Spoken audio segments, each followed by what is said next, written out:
Carlton King, former Scotland Yard Special Branch and MI6 officer and the author of Black Ops.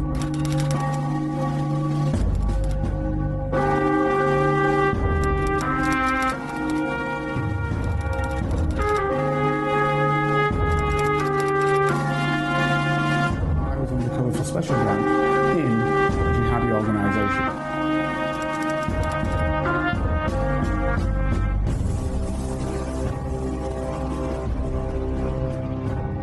If you'd like to help Carlton keep producing the Black Spy podcast and receive episodes and information that's only available to Carlton's special Patreon agents, then you can donate as little as £3, €4 or $5 a month by signing up with Patreon. See the Black Spy podcast notes or Google Patreon Black Spy podcast and pledge your monthly amount. You can even win the opportunity to be a guest on the show. Thanks for listening. And don't forget to subscribe for free. My name is Carlton King, and welcome to the Black Spy podcast, the show that shines a light on the world of secret intelligence, national security, and armed governmental personal protection operations, but actually majors in on geopolitics. This week, we're looking at part 2 of the programme I started last week, obviously, with Fergus. From what I got from climate, and I'll stress, we weren't looking at climate itself. What we were looking at were individuals who were drawn to the climate movements in order to utilise climate as a way forward to deal with various issues. And to me, that would go into 3 or maybe 4 areas. The right wing, your extreme right wing, white power, etc., really had nothing to do and no interest in climate. In my era, none. The left wing, wanting to bring about a communist world, etc., or a socialist world, depending on which way they swung, Trotskyists, Maoists, whatever, they used climate as something like a recruiting sergeant for them to their cause. So in reality, they were not massively bothered about climate. Why? Because they felt that when they take power in these countries by some sort of subversive action, because it's not via the ballot box for the general people, it was via some other action, that they would solve it collectively along the line, because they'd say, we'll have people doing this and we take over the world. They'll all work in this way, and that way we'll be able to do it. But that's in future. So they're looking at the future. But the most important battle for them right now at this particular time was the workers against the ruling elite. Okay, and you can argue that on climate all day long. You can say the ruling elite like oil because that's what they need to run and they're making the money out of it. And the working people just work for them. But of course, the point is the left likes workers. It likes people working in heavy industry, etc. And the heavy industry people will turn around, the workers I'm talking about, and say, we still want to keep our work in steel mills. We want to keep our work as coal miners. So they had a little bit of a problem, because if you got coal miners pulling coal out, how are you going to deal with the problem of greenhouse gases? Because you're throwing carbon in the air when you're burning your coal. So that was their perspective. So they had a difficult deal to work with. Then you had environmentalists in general. And I would say that enviros went into various different areas. Some of them were you shouldn't be touching the environment anyway, in any way, shape or means. And let's get rid of all the cars now, all the buses, all the taxis. We should be walking about. We should be doing bartering with our next door neighbour to barter for what we need. And in many ways, a totally and utterly unrealistic perspective on how you can live in the modern world, taking into account we've got houses and things are as they are, and most people are specialists on what they do in terms of their work and couldn't plant a potato if it threw them in the face, right? And then you had the more specific single issue climate individuals, which is what you're dealing with now. And those individuals, again, was kind of a halfway house between 2 or 3 different things. Yeah, okay, so we can keep the houses, but what should we do? Solar panels everywhere. And within them, nobody's agreeing. That's the other side to that coin, because we're all looking at different ways. So someone says solar panels, yeah, we can do that. Others will say, well, actually, to make those solar panels, you need to take stuff out of the ground in Congo, and that's destroying the Congolese people. We had Blah, a guy blah, blah, door blah, blah. knocking. Round here, we had a guy door knocking saying, "Oh, you can have free solar panels, right? But if your household income's less than 21,000 a year, right? Mm-hmm. Well, would you have a house that's big enough to support solar panels if your income is less than 20,000? There you go. There you go. These are the whole problems you're dealing with, and it's like the tax on London, right? What individual can afford £12.50 a day? What normal guy? You see, why is my problem? The rich guy, he doesn't care whether it's £12.50. It means nothing, because probably the first thing he's writing it off against taxes anyway. Right. It's funny, right, Carlton? Do you remember? Do you know what this all makes me think of? And this might be off on a tangent. Do you remember Father Ted? That program? I do remember it. Do you remember that? There was that episode when all the archbishops came around and they said to Father Jack, right, you know, the one that used to just swear all the time, right? And they said, if you ever get asked a complicated question, right, just answer it with, that would be an ecumenical matter. Brilliant. Yeah, absolutely. Right? But it's like climate change is sort of an ecumenical matter, isn't it? Absolutely, it is. It is. And my fear is that you get young, ardent, often they are young, not always, ardent people who say, this is my struggle. This is the struggle I've got, and I'm going to work with my struggle. So they look back at, 60s and 70s, and there were different struggles. This is my struggle. The problem I think we've got today is zero consensus. I think where we are now today is that nobody is unified. And if we don't watch it, what that's going to mean is the worst of all worlds, that, we're unified around Ukraine. But why? Because the ruling elite wanted us to unify around Ukraine, and we couldn't see why. So now, from my perspective, we've cost the lives of 350,000 Ukrainian youth, generally males, right? 250,000 of them, easy, dead, soldiers I'm talking about. You'll never see their figures because they don't tell you them, right? Dead. But we show a flag up on our house, and that's great. Rather than say, what was the problem in the first instance? Right? What was the problem? Why are we where we are? Why did the politicians think this needed to come to that? Right. So what I'm saying is, and I just use that as an example, what I'm saying is that it's easy to turn around and jump on a cause, whatever that cause might be, but first make sure you're not being swindled. So I agree there's something there with climate. You and I both know that. We're all with it. And I agree that we've got to tackle it. But the question is how?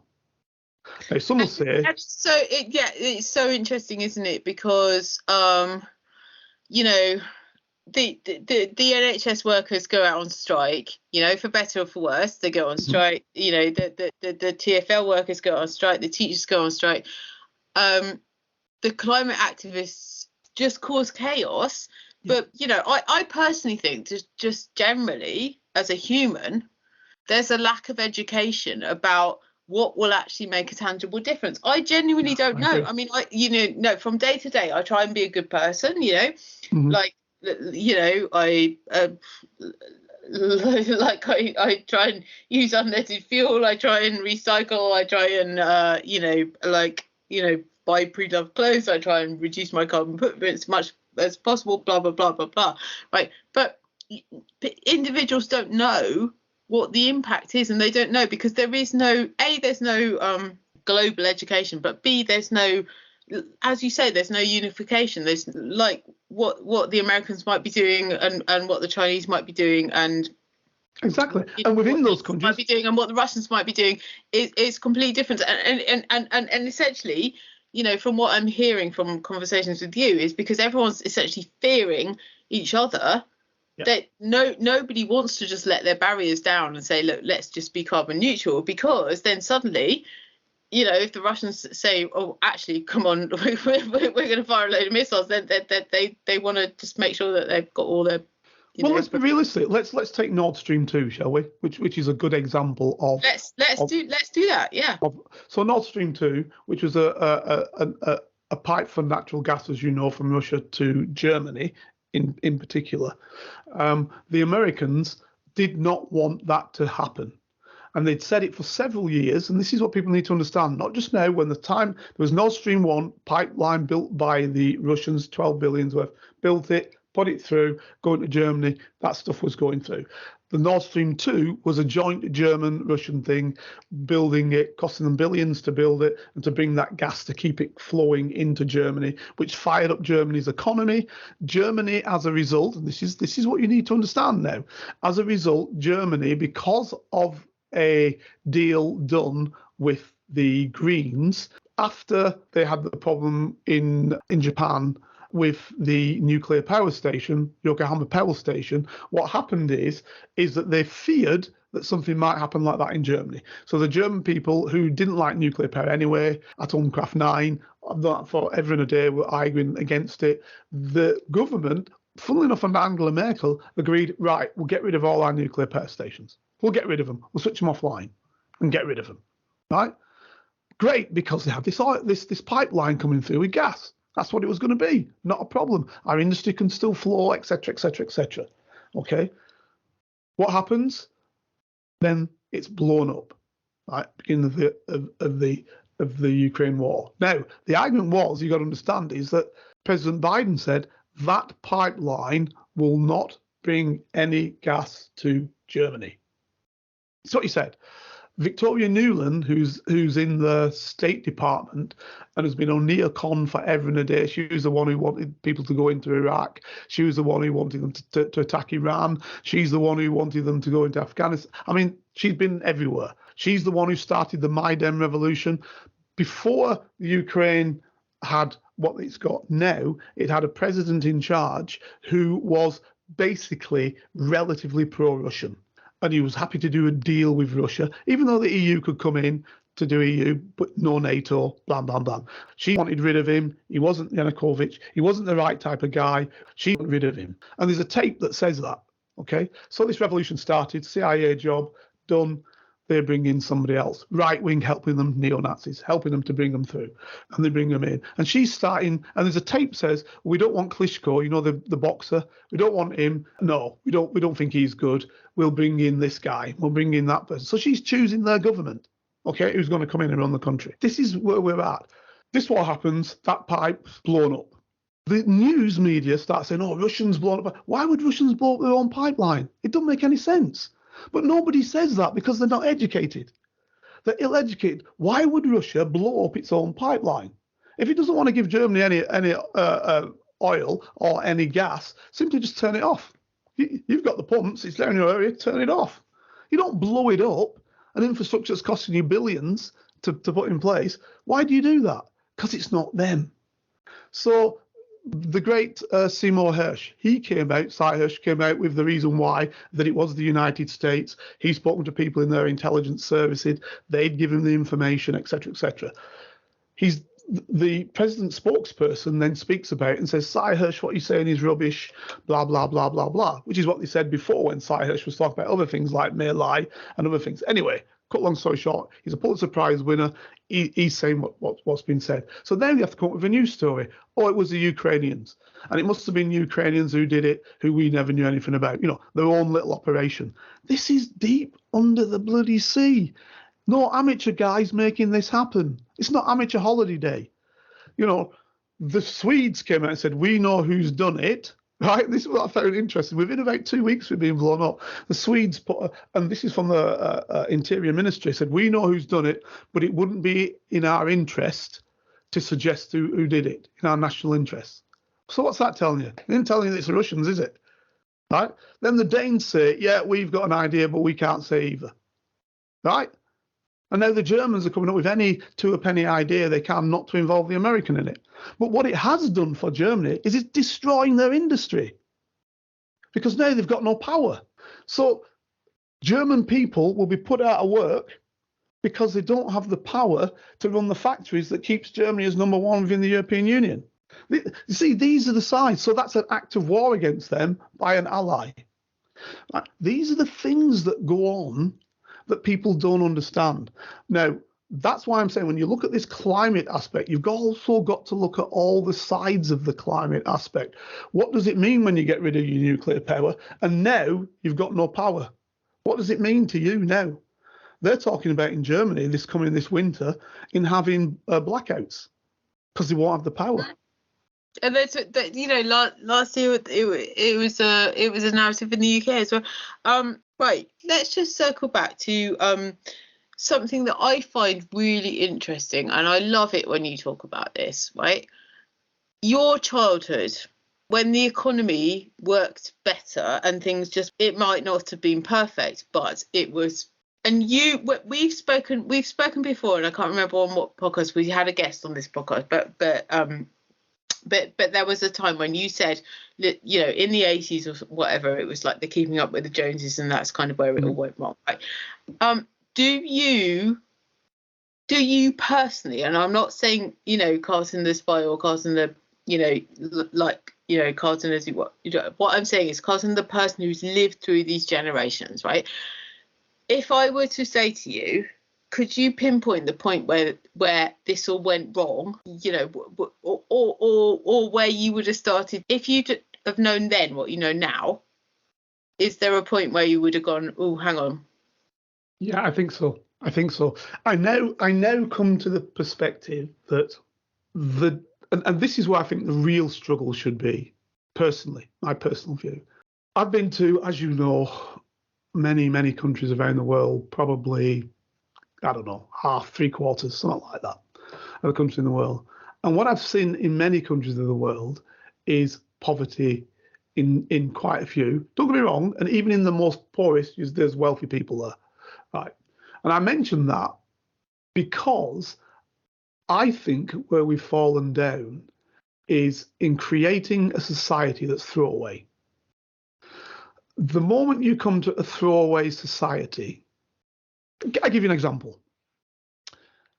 There used to be a time, when I first left school in sixth form, then I left and went to be an electrical engineer. And we used to do things like your drill that you've got in your house, and you will have one because now everybody can afford one. So you've got a drill in your house.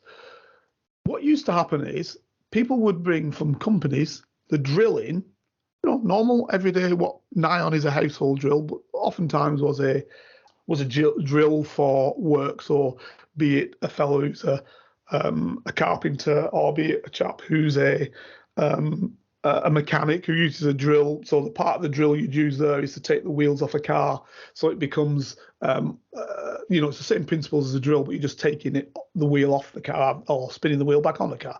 So that we used to do massive big motors, massive motors, and work the motor on it, and all the way down to a drill. Why? Because they were expensive. So you'd fix everything. You'd put new brushes on them. You'd make sure the spindle was right. You make sure the seventh harmonic's right by the way the coils are around it, and you'd recoil them, etc., etc. You put new. It would even change the bearings. This is before. Now, if you know anything about bearings, which is when you put on that spindle that spins around from the electric motor that makes things spin, it has a bearing in it, and that goes inside that, and that spins it about. Now, in the old days, you could actually take out the old bearings and put new ones in, right? I think it was SFK, Japanese company, came out with sealed bearings, so you could no longer do that. So you just threw away the old one, right? So everything became throwaway. And now you'd be crazy to take a drill in to fix it. You just throw it away and buy another one. And that's great because the cost of you getting somebody to fix it is probably 3 times as much as you buying a new one. But what is the cost to the environment? And that's why I say that. I would also just add in, right? I know you say, yeah, I don't have a job, but I do. You absolutely do. Of course you do. And I'm one of those females where, like, I have a drill and my husband has a drill, and I'm not allowed to touch his drill, and he's,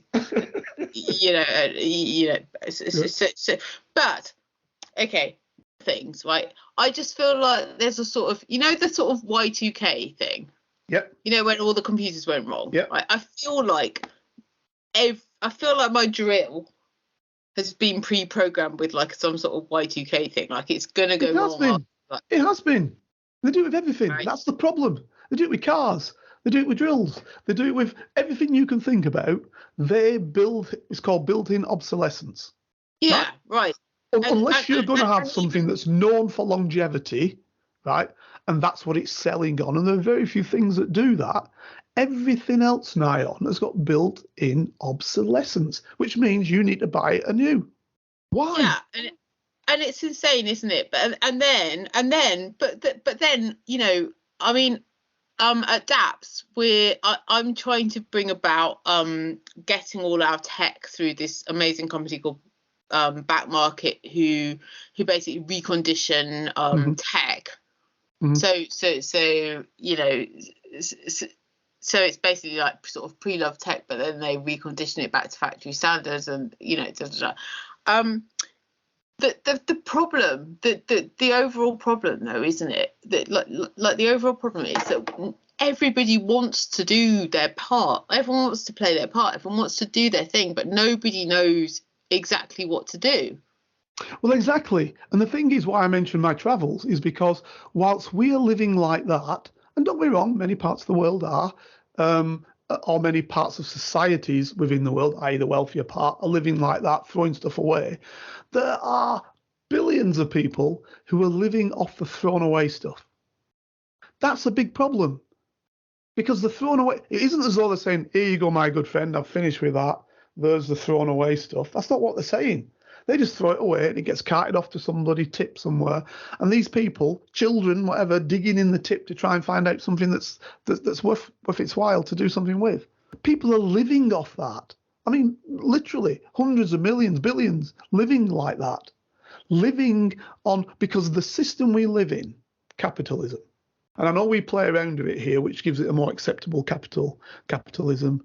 And probably even more so in places like Sweden or in Germany, maybe, or Denmark somewhere, a more acceptable capitalism. The system that we're living off is still winner take all. So that means the people producing in the third world are the losers, and the winners come out here. Because you don't want to pay £5 for your coffee. You're happy to pay £1.20 odd. But that farmer down in Ghana is earning threepence off that. And his kid's working to try and make the thing. His kid's 8, 9, 10. He's working.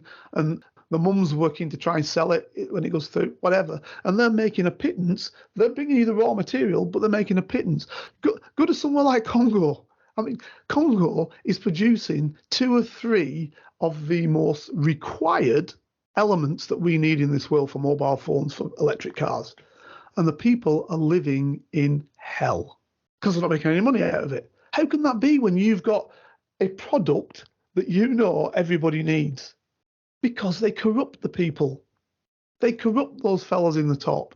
And they say to them, here you go, president, vice president, deputy, whomever you are, your Swiss bank account is this, this, this, and this.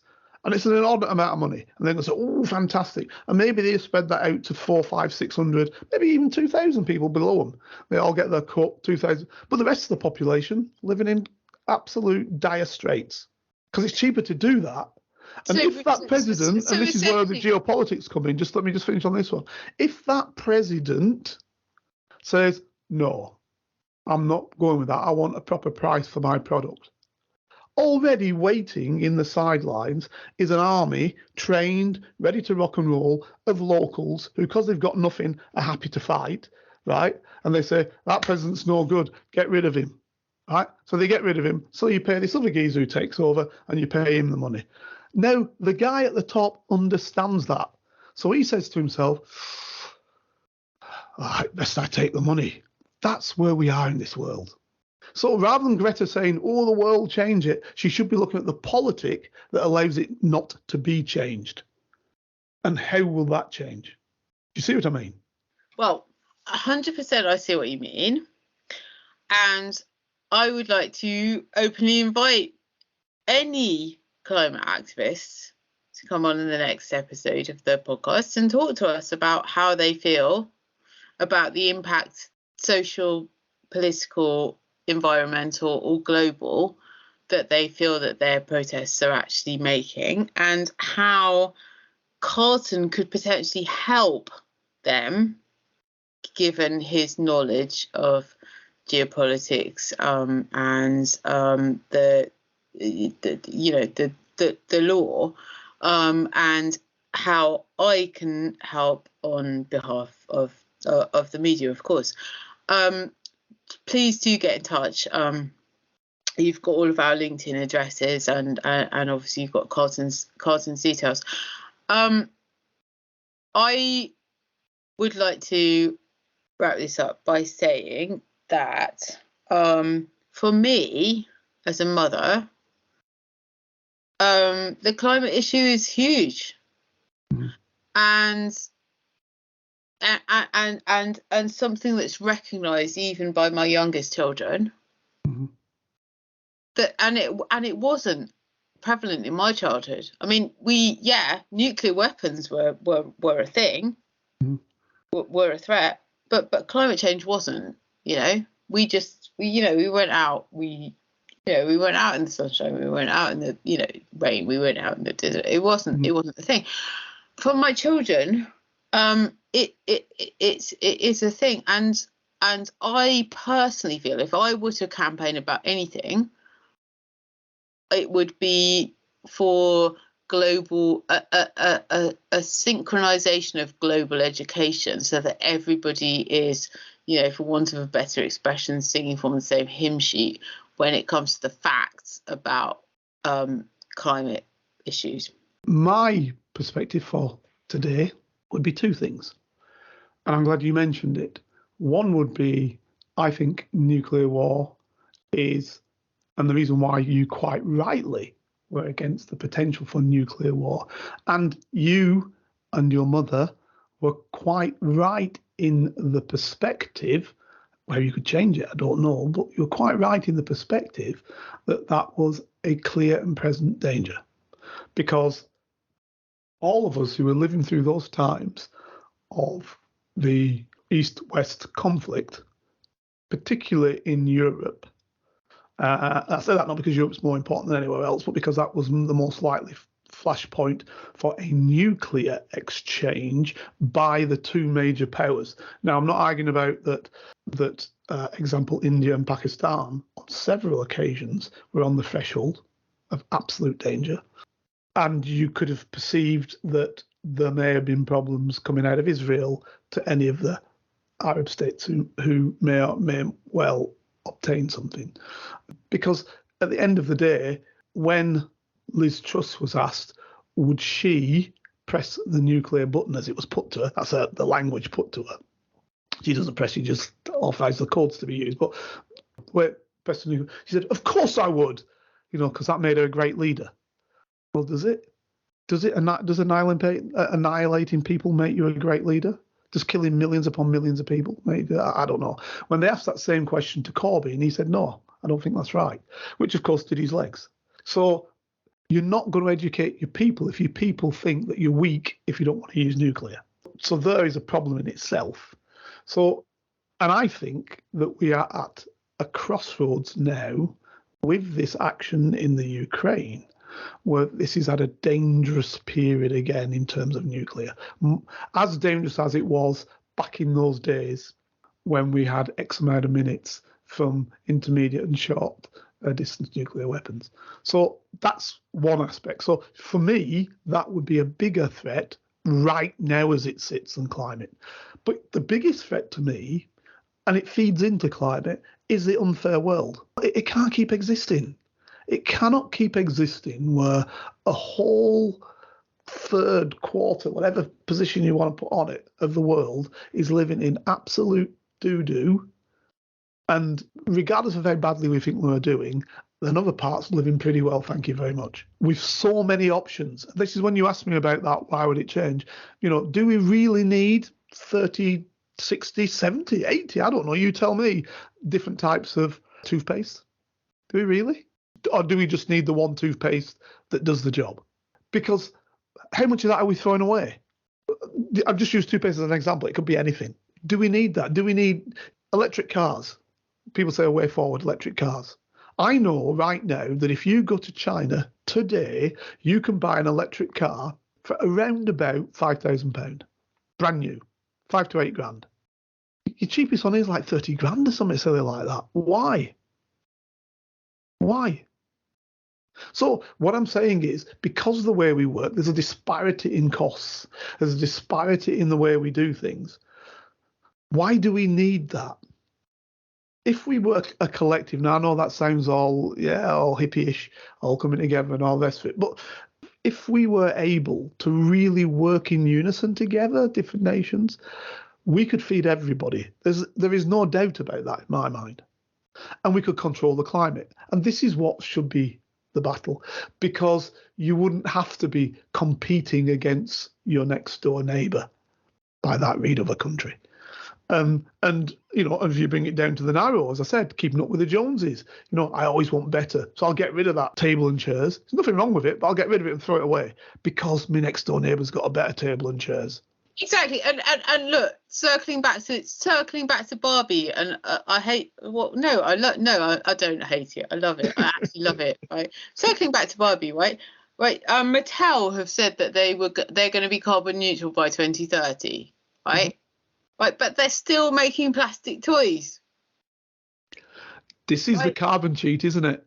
They buy other people's carbon, don't they? They're still making plastic toys, right? Like if we were to go back to the Father Jack thing about this would be an ecumenical matter, right? If children were just playing with sticks or whatever, right? All I'm saying is, great that Barbie is resolving the problem, but they created the problem in the first place. True that. Can I ask you a question? Because you will answer it. You've got 4 boys, right? Good. Have you ever had or never had a Christmas whereby the boys open the toy and play with the box more than they play with the toy? Every year, honestly, every year. Absolutely every year. What does that tell you? Absolutely every year, literally every year, and in our house, I mean, Father Christmas is a heritage thing rather than a sort of so it's like that, like they know where their presents come from, but the Father Christmas thing is a heritage thing, right? Yeah. So but yeah, I mean 100%. Like they play with the boxes more than they play with the gifts. Also, they're up at oh my god o'clock, and then they just rip all the gifts to bits and and God, Christmas Day is probably like the most stressful day of my year.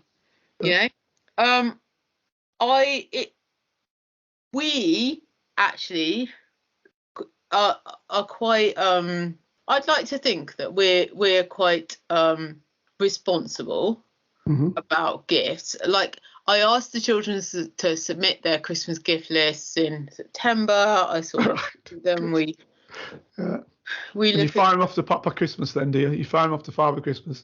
Yeah. They go up to Father Christmas and all the rest of it. And but we talk about it and we kind of think about it and all the rest of it. And Father Christmas is still very real for the children and all the rest of it.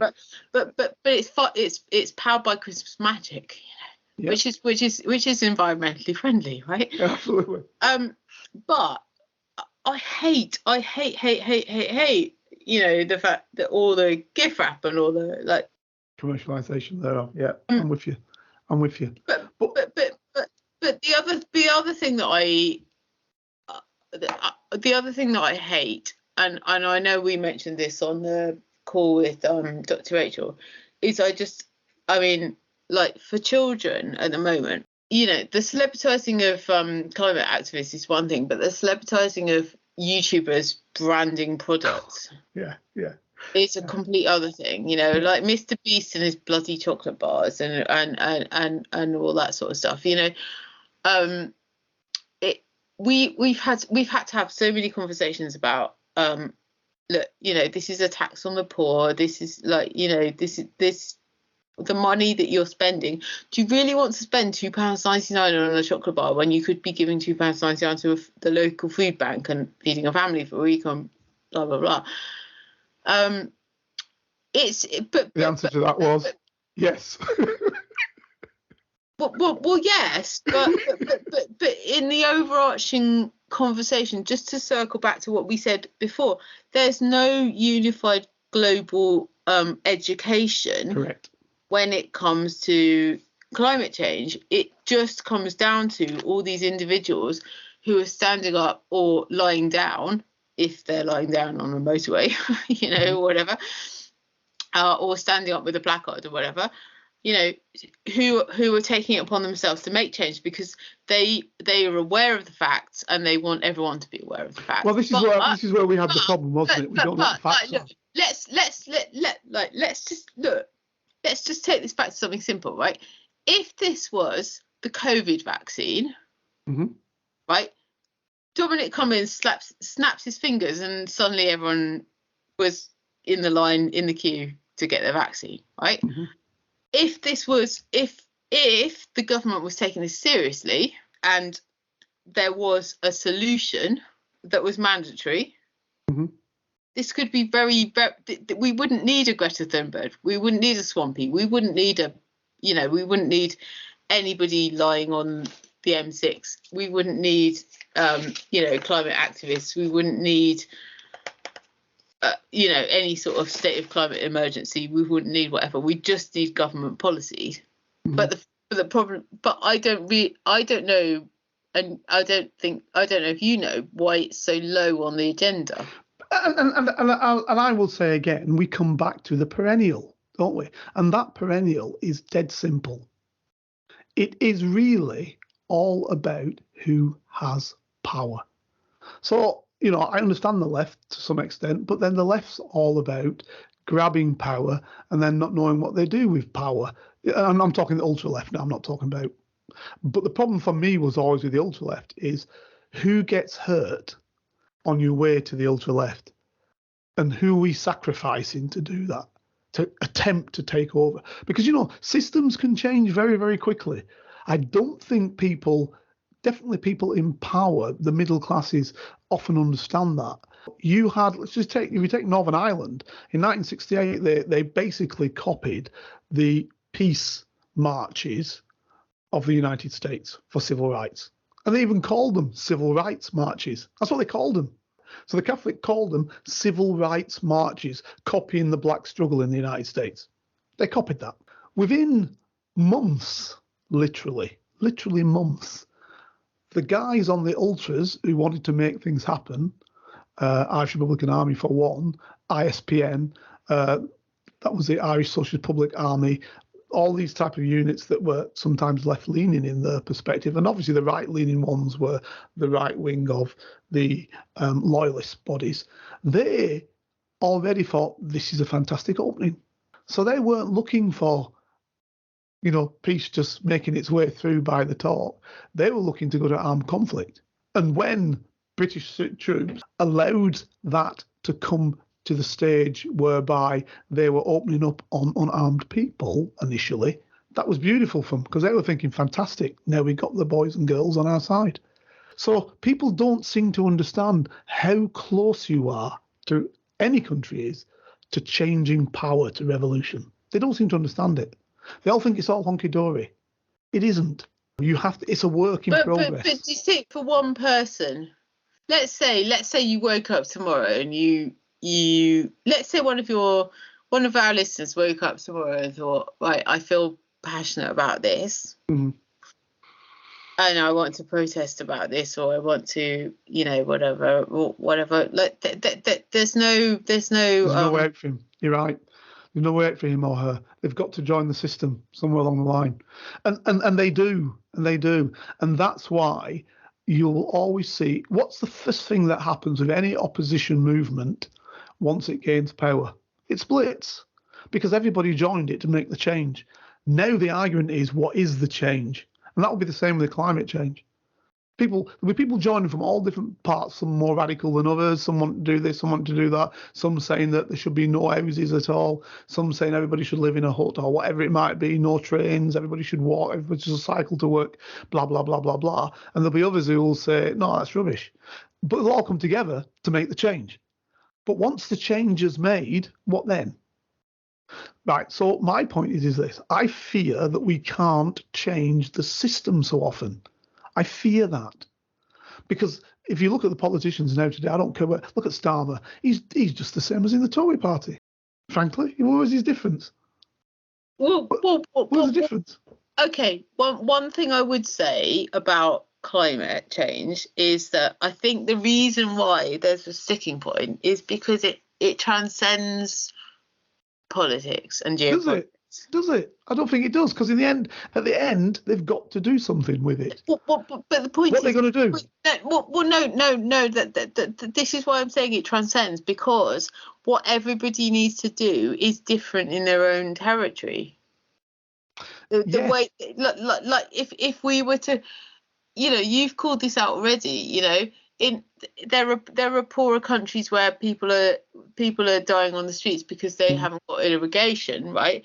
But there are greedy countries whereby the poor air is leading to children dying because because they're getting asthma or whatever, but you don't see it. Look, but what I'm saying is that there's no global standard. No, there isn't, and I don't think there can be, because what happens with people, and I think this will happen. Let's say all of a sudden we said in the United Kingdom, we are going to go totally green, right? We're going to go green, whatever that means. So that's your first question. What does going green mean? Yeah, exactly. Right. So for Germans, this is the true example. Germans say, "Oh well, we'll give up our nuclear power stations," because they presume that means green. Well, why does that mean green? Because nuclear power might actually be the best way of actually doing something that doesn't undermine the planet, rather than coal or gas or whatever else. It might be the best way. I don't know. I haven't done the studies, but it might be. So. But they've cut that off because they say, no, going green for us means no nuclear. But then when they want the power to do something, to heat their rooms, to manufacture their cars, to manufacture their TVs, to manufacture their washing machines and whatever else, Germany being the manufacturing thing of Europe, hub of Europe, when they've no power to do that, what then? Now people are getting put out of work, and all of a sudden green ain't a good idea anymore. And this is where I see the problem line, because then people say, well, look at that country, that's still producing. What's with us? Why is Norway? I'm off to Norway or wherever else it might be. Yeah, I'm off, I'm gone, because you've wrecked the country. And to be fair, what would happen before he goes to Norway is he starts saying, let's change our system. Let's change it. Let's vote in the AfD, right-wing party. Let's vote them in. Like to me, the countries that started mass producing, back in the 80s or whatever. Industrial Revolution, even further back. Well, no. I personally feel like the Industrial Revolution was sort of meant to happen. Okay. Like if we, I have no authority on this. I'm not speaking on any divinical level, but I feel like if you were to look at like mankind going with society, like the Industrial Revolution was us like realizing what we could do with the fuels that the earth was giving us. I probably sound a little bit like Dr. Rachel right now, but you know what I'm saying. I'm sort of paraphrasing. Right? However, countries, America, China, Taiwan, Russia, etc., I feel like the greed on production has strained the reserves on the economical production reserves. That means that if you were to which means that the global the global economies depend on the low cost production in those territories. But the carbon footprint impact is obviously exponentially higher. But you see, the thing is, if you can't mistake the Industrial Revolution because it all stems from that. No. But what I'm saying, Carlton, is if we'd have just kept creating like that whole sort of coals to Newcastle thing, right? If we'd have just kept the British industry in Britain. I mean, obviously, I don't want to sound like Farage here. No. I don't. I'm just hypothesizing on like a geopolitical theory, right? But if back in the 1920s we had just discovered steam power and we just discovered coals and we just discovered how to make factories work and all the rest of it, but we'd only just kept it within the UK, what might the carbon footprint have looked like now? It would never have happened. For the pure and simple reason, it would never have happened that way. First and foremost, because the first thing that we did with that Industrial Revolution back in the 1840s, 50s, 60s, 20s, if you could go that far back, even Stephenson's rocket. In fact, you could even go further back. You could even say it's a 1700 nod. But let's say it's 18.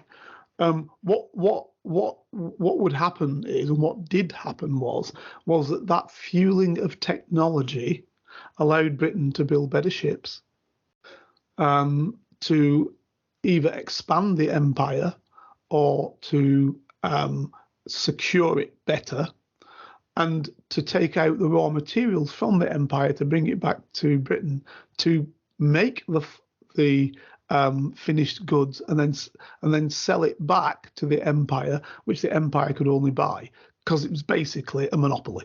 So you basically bought, you took the stuff cheap because it was the empire, so took what you wished from the empire, and the deal was that then you sell the stuff back into the empire because it's a bigger market, so your market's expanded, and by the way, in some cases the certain industries from the empire were destroyed. So as an example, India and its clothing aspects were destroyed.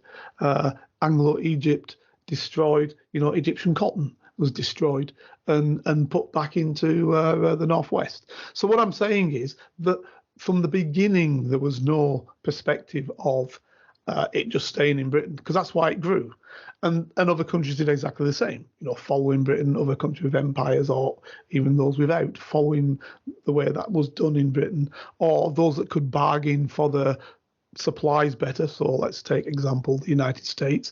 It could bargain cotton better to the West, and therefore made inordinate amounts of money on the sale of cotton, especially as that cotton was created by labour you didn't need to pay. So what I'm saying is the whole system from day one has been corrupted. So there's no way that it would ever have stayed where it is. That's why I'm saying the argument has to be for now, but I don't see how you can do it. I'm just saying what I think the solution is. The reality is I don't see how it's done. I've got to be absolutely truthful. I don't see how it's done. I don't see how any country is going to give up anything. Look at COP26. We were turning around saying you should do this, you should do that, get rid of this. We'll get down to carbon neutral by 2030, blah, blah, blah, blah, blah. As soon as it affected us, next minute we're opening up new oil fields. And Infosys, the Prime Minister's company, or his wife's, is taking part in those new oil fields. So look, it is what it is. And the people at the top of the game are the ones who are going to make the best money out of it. And they actually, in reality, run the countries. They really run the countries in the end. So I've not got any real answers for people. I'm just saying that people should see how geopolitically wide this struggle is. So is this one of those things, right? So Carson, is this one of those things where we are saying we've given you everything that we know? Yes. Right? We've given you everything that we know.